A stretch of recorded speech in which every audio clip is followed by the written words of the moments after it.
हम ये कहना चाहेंगे कि मुसलमान सोता हुआ शेर है, इनको उंगली मत करो। अगर ये जग गया तो फिर तुम्हारा जीना हराम हो जाएगा। वो कौन होते हैं? वो आरएसएस, वो एक आतंकवाद संगठन है, वो सरकार चला रही है। हमारे हिंदू संगठन के भाई इस बात को नहीं समझ रहे हैं। देश के लिए जो मुसलमानों ने किया है, आज मैं दावे के साथ कहता हूं कि किसी ने नहीं किया। चाहे कैप्टन हामिद हुसैन हो, चाहे APJ अब्दुल कलाम आजाद हो, उन्होंने जो देश को दिया, आज मजबूती दिया है। ये लोग देश को तोड़ने के प्रयास में लगे हुए हैं। ये आरएसएस वाले अंग्रेज के दलाल थे, आज फिर ये अमेरिका परस्त अमेरिका के दलाल हो चुके हैं और ये देश को तोड़ने में लगे हुए हैं। चलिए, देश को तोड़ने की पूरी कोशिश की जा रही है, देश को तोड़ने की कोशिश की जा रही है। आप आ गए हैं सर, क्या लग रहा है मुसलमानों पर जिस तरीके से बार बार हमला हो रहा है, वक्फ बोर्ड बिल को लेकर हस्तक्षेप करने की तैयारी है, हथियाने की कोशिश की जा रही है, साफ तौर पे से कहा जा रहा है कि वक्फ बोर्ड बिल एक बहाना है, जमीन को हथियाना है। देखिए, बार बार चूंकि मुस्लिम का लफ्ज़ आ रहा है, मुस्लिम ही निशाना नहीं है बल्कि मुल्क का दस्तूर निशाना है, यहाँ का कानून निशाना है। और ये जमहूरी मुल्क है। जमहूरी मुल्क के अंदर जब इससे पहले भी 2024 को पेश किया गया था वक्फ बिल, उस वक्त मुखालिफत करने वाले, एहतजाज करने वाले, इसके खिलाफ आवाज़ उठाने वाले पार्लियामेंट के जो सांसद महोदय थे, उसमें मुस्लिम ही नहीं थे बल्कि बहुत सारे थे, हिंदू थे। उन्होंने मुखालिफत की, जिसकी वजह से कमेटी तश्कील दी गई थी। कमेटी जब तश्कील दी गई तो करोड़ों लोगों ने उसके खिलाफ अपनी राय भेजी है। पार्लियामानी कमेटी जो तश्कील दी गई थी, लेकिन उस राय को चश्मपोशी की गई, उसको नज़रअंदाज किया गया। तो ये जमहूरी मुल्क के लिए, कानून के लिए, दस्तूर के लिए ये बहुत ही नुकसानदेह है। ये सबका नुकसान है, एक मुसलमान का नुकसान नहीं है, बल्कि आने वाले दिनों में जो इस तरह की कानून साजी हो रही है, गवर्नमेंट की नीयत साफ़ है। वो कह रही है कि हम तहफ़्फ़ुज़ कर रहे हैं, तहफ़्फ़ुज़ नहीं है बल्कि वक्फ की ज़मीन को हड़पने की कोशिश है। अगर तहफ़्फ़ुज़ होता तो ये वक्फ के मसाइल को जानने वाले मौलाना हैं, मुस्लिम लोग हैं, मुस्लिम विद्वान हैं, दानिशवरान हैं। आप कस्टोडियन, आप ज़िला मजिस्ट्रेट को बना रहे हैं, जबकि अयोध्या के अंदर जो ट्रस्ट है वहाँ पे आपने इसको लिखा है कि कस्टोडियन ज़िला मजिस्ट्रेट होगा। लेकिन अगर कोई मुस्लिम अगर DM आता है तो वो नामजद करेगा, किसी हिंदू को कस्टोडियन बनाएगा। तो क्यों नहीं इस चीज़ को यहाँ रखा गया है? तो नीयत साफ है कि इसको हिफाजत नहीं करना है बल्कि इसको सारी चीज़ों को हथियाने, हड़पने की कोशिश की गई है। और ये होने वाला नहीं है, ये चलने वाला नहीं है। पूरे मुल्क के कानून पर, दस्तूर पर, यहाँ की आइन पर, यहाँ की जमहूरियत पर हमला है। और सिर्फ मुसलमान नहीं बल्कि पूरे मुल्क के लोग सड़कों पे आएंगे, दलित आएगा, पसमानदा, जितने शेड्यूल ट्राइब, जितने लोग हैं, हम लोग सड़कों पे आ जाएंगे और कानून को वापस लेना होगा। ये सरकार को, मरकजी हुकूमत को मुंह की खानी पड़ेगी और इसकी ऐसी नाकामी होगी कि फिर इसकी कभी घर वापसी नहीं हो पाएगी। ये दोबारा सत्ता में नहीं आ सकेंगे। ये आखिरी कील है जो इस हुकूमत पर वक्फ की शक्ल में ये डलने वाली है। और इन्होंने अंदाज़ा नहीं किया है कि मुसलमान खामोश रहते हैं और जब बोलते हैं तो वो खामोश इनकलाब जब आता है तो पूरे मुल्क से ऐसे सत्ता का परिवर्तन होता है और हुकूमत का सफाया होता है। जुल्म से कोई हुकूमत न चली है न चलेगी और ये आखिरी इसका खात्मा होने वाला है। इसको बज़ाहिर खुश होते हैं और मुस्लिम और हिंदू वाला मामला बना करके पेश करते हैं, जबकि ये मुस्लिम हिंदू नहीं, मुल्क के कानून पर हमला है, यहाँ के आइन पर हमला है। ये चलने वाला नहीं है। क्या लग रहा है कि NRC CA और NPR के जैसे विरोध प्रदर्शन जमकर होगा? कहीं शाहीन बाग बनेगा कि नहीं? हम तो सिर्फ ये कहना चाहेंगे कि मुल्क हिंदुस्तान के अंदर जो आज इतनी बड़ी नियामत आज़ादी की शक्ल में है, ये किन के तुफैल में और किन के सदक़े में और किन के तई ये सब आज़ादी मिली है। आप तारीख उठा के देखिए हिंदुस्तान की को आज़ाद कराने में मुसलमानों ने, बड़े बड़े उलमाओं ने और उनके साथ और भी हिंदुस्तान के बिरादरान वतन ने भी इनके अंदर साथ दिया है। लेकिन गोली खाने वाला सीना किसका था? ये अशफाकुल्ला खां कौन थे? ये अब्दुल हमीद कौन थे? मौला आज़ाद कौन थे? काला पानी की सज़ा किसने काटा है? मैं बताना चाहूँगा, मुल्क हिंदुस्तान को आज़ाद करने के लिए मुसलमानों की जो कुर्बानियाँ हैं, उनकी जो शहादत है, उसको कभी फरामोश नहीं किया जा सकता है। और इस वक्त हुकूमत का जो मंशा है, उसका जो निशाना है, वो नीयत उसकी साफ़ है ही नहीं, साफ है ही नहीं। हमारे पूर्वजों ने, हमारे पुरखों ने, हमारे बाप दादों ने जो ज़मीनें वक्फ की शक्ल में दी है, वो अल्लाह की रज़ा के लिए और मुसलमानों की फलाह बहबूद के लिए दी है, ना कि अरबपति, खरबपति और उद्योगपति लोगों की जो है फायदा के लिए दिया है। आज अडानी अंबानी राज कर रहा है, चाहे वो बॉम्बे की सरजमीन हो, चाहे मुल्क हिंदुस्तान को कोई और हिस्सा, कोई और खिता हो। मैं सिर्फ ये कहना चाहूँगा कि मुसलमानों की संपत्ति है, ये वक्फ की ज़मीन है, अल्लाह के लिए से दी गई है, ना इसको बेचा जा सकता है, ना इसको किसी इंसान को, बड़े बड़े लोगों को गिफ्ट किया जा सकता है। ये सिर्फ और सिर्फ मुसलमानों की प्रॉपर्टी है, इसको यहीं पर रहना देना चाहिए। ये आम मतुन्नास लोगों के लिए है। मुसलमानों की मस्जिद है, मदरसा है, खानका है, कब्रिस्तान है, इन तमाम चीज़ों के लिए इसको दान दिया है लोगों ने, बड़ी मोहब्बत के साथ दिया है।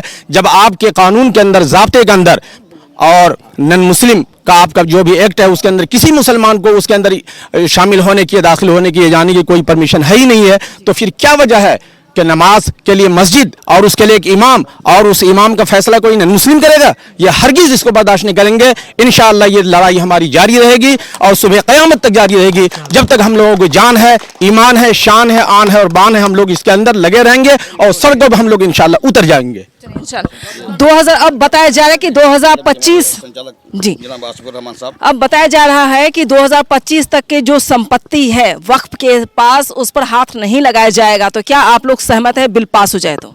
नहीं, बिल्कुल सहमत नहीं है। नहीं, बिल्कुल सहमत नहीं।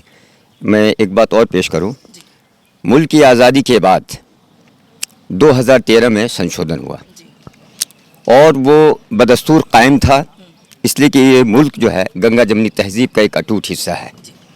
हम यहाँ रहते हैं, बसते हैं, और जो हमारी तहजीब थी उस तहजीब को ये हुकूमत आने के बाद पामाल कर दिया, बिल्कुल पामाल कर दिया। हम एक दूसरे के घर में जाते थे, आते थे, खाते थे, पीते थे, लेकिन क्या ज़रूरत पड़ी? अभी इस इलाकाई तौर पर बस 1 मिनट में आपका कीमती वक्त लूँगा। बहुत बहुत शुक्रिया आपका कि आप यहाँ तशरीफ़ लाए और हम लोगों से आपने इंटरव्यू लिया, और ये इसकी ज़रूरत थी। और ये ज़रूरत अगर आज पूरी नहीं हुई तो 1947 की आज़ादी के हालात पैदा होंगे। हमारे उलमा सड़कों पे आएंगे और देश में फिर दोबारा ये आज़ादी की आवाज़ बिगल फूका जाएगा। क्या नाम है आपका? आसिफुर रहमान।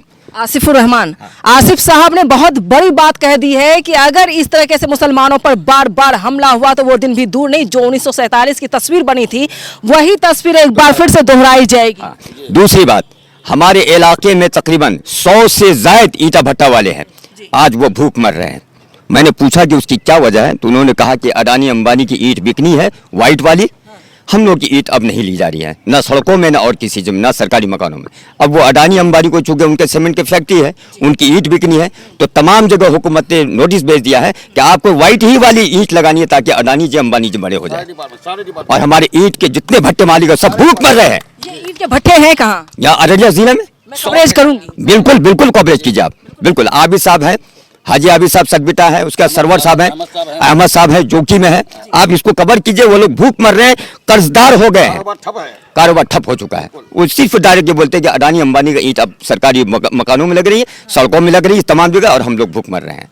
चलिए उस पर भी मैं कवरेज करूंगी, बहुत बड़ा मुद्दा है। लेकिन वक्फ बिल को लेकर के जी वक्फ बिल बिल्कुल। हाँ, तो फैसले से पहले फैसला कैसा, फैसले से पहले फैसला कैसा? मुसलमान जाग चुका है, ये झमेला कैसा? मुसलमान अब जाग चुका है, ये झमेला कैसा? सारे सिस्टम रहने दो मेरे भाई, मुसलमान आगे है, आगे ही रहेगा मेरे भाई। और इस शेर के साथ हादसे पे हादसा होता चला गया, हादसे पे हादसा होता चला गया, रहनुमा सब खामोश, फिर हादसा हो गया। ये वो बिल कैंसिल होगा। नाकिस हकीर फकीर महमूद कारी पार्टी पर भारी हूं मैं, हौस हवास में रहता हूं मेरे भाई। जब कोई बात आती है मुसलमानों की तो खुल के बोलता हूं मेरे भाई। तो मैं सब जगाने का काम यह है कि पूरी दुनिया की जो है मुसलमान जो है जाग चुकी है। अब इसको समझाने की कोई जरूरत नहीं है मेरे भाई, अब इसको समझाने की कोई जरूरत नहीं है मेरे भाई। ये तो दबाव और जो है सिस्टम के साथ जो है मुसलमानों को जो है कवरेज करने का, गुमराह करने का, उसको डाइवर्ट करने का, जो है हिस्सों में बांटने का जो है काम किया है, ये नहीं चलने वाला है। जमीन हमारी है, मस्जिद हमारी है, मदरसा हमारी है, सारा सब कुछ सिस्टम मेरा है। फिर ये मामला कैसा आ जाता है? आए 6 महीने के बाद जो है कभी ये मुद्दा, कभी वो मुद्दा, कभी वो मुद्दा, पूरे हिंदुस्तान को तो भाड़ दिया। संतोष को मनोज से अलग कर दिया, मनोज को जो है महमूद से अलग कर दिया, महमूद को सुभाष से अलग कर दिया। अब क्या करेगा? मेरी जान लेगा क्या? ये सब कैंसिल है। यानी मुसलमानों के साथ नफरत की राजनीति खत्म नहीं हो रही है। जी, मैं मुफ्ती मोहम्मद नसीमुद्दीन कासमी, सदर जमयत उलमा हिंद ज़िला अररिया, मैं अपनी तरफ से और ज़िला अररिया के तमाम मुसलमानों की तरफ से और ज़िला अररिया के तमाम सेक्युलर बाशिंदगान की तरफ से ये वक्फ बिल की पुरजोर मुखालिफत करता हूँ। असल में बीजेपी हुकूमत ने हिंदुस्तान के अंदर एक ऐसी फ़ौज तैयार कर लिया है कि जिनको खुश करने के लिए मौका ब मौका मुस्लिम मसाइल को सामने लाता है। कभी 3 तलाक का मसला सामने लाता है, कभी बाबरी मस्जिद का मसला सामने लाता है, कभी जुमा की नमाज का मसला सामने लाता है, कभी ईद का मसला सामने लाता है और कभी वक्फ बिल का मसला सामने लाता है, ताकि एक बहुत बड़ी तादाद हिंदुस्तान के अंदर ऐसी फ़ौज तैयार कर रखा है बीजेपी हुकूमत ने उनको खुश करने के लिए, ताकि मुसलमान जितना परेशान हों वो लोग उतना खुश हों। अपना वोट को बढ़ाने के लिए ये सब मसाइल को वो सामने लाता है। इसीलिए मैं अपनी तरफ से और ज़िला अररिया के तमाम मुसलमानों की तरफ से इस वक्फ बिल की पुरजोर मुखालिफत करता हूँ। मैडम क्या रोड पे उतर जाना चाहिए, महाआंदोलन होना चाहिए कि नहीं? जी बिल्कुल आंदोलन होना चाहिए। इस सिर के साथ एक मिनट, हर कोई एक दूसरे पे उंगली उठाता है मेरे भाई। नीतीश कहाँ सोया है, बार बार पलटी मारता है मेरे भाई। इसको समझाओ, उसमें होश में आए मेरे भाई, नहीं तो वरना मुसलमान जो है सजदा नहीं करेगा, ना उसको वोट देगा मेरे भाई। चलिए मोर खालिद साहब बोलिए। हम ये कहना चाहेंगे कि मुसलमान सोता हुआ शेर है, इनको उंगली मत करो। अगर ये जग गया तो फिर तुम्हारा जीना हराम हो जाएगा। और हमारी शरीयत को छेड़ करके, वक्फ बोर्ड को छेड़ करके इन्होंने हमारे शहरक पे हाथ रख दिया है, इसलिए अब बर्दाश्त के लायक नहीं है।